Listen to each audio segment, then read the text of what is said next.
It was Bernadette's espousal of the Hare Krishna movement that caused her mother to organize the abduction. But 4 days of intense brainwashing failed, and today Bernadette walked free out of Bexley Heath police station with her fiancé and into a waiting car, not to go home to her mother's house where the ordeal had begun, but to go back to the Krishna temple and talk to Thames News about what happened.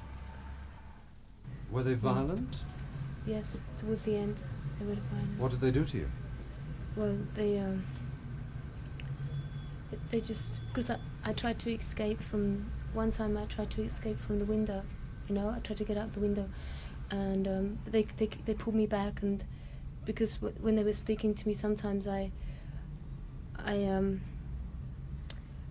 didn't want to hear so much rubbish about my, you know, my faith, my spiritual master, and you know, my friends in the movement, and so I was blocking my ears and I was chanting, you know, and so they in the end they held me to the bed, they held my hands to the bed.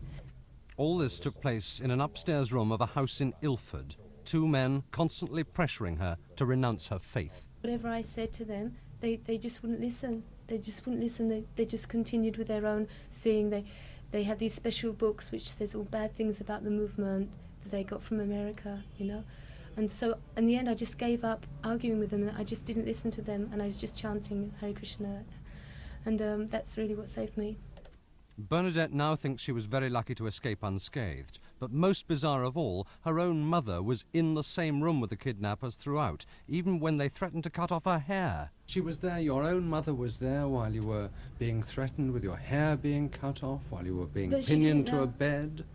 Yes, but she knew what was going on. She was manipulated herself.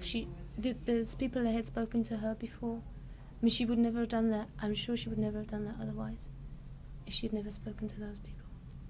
Remarkably, Bernadette bears no malice and now intends to try and convince her mother that the Krishna movement is not an evil religious cult. Ed Boyle, Thames News.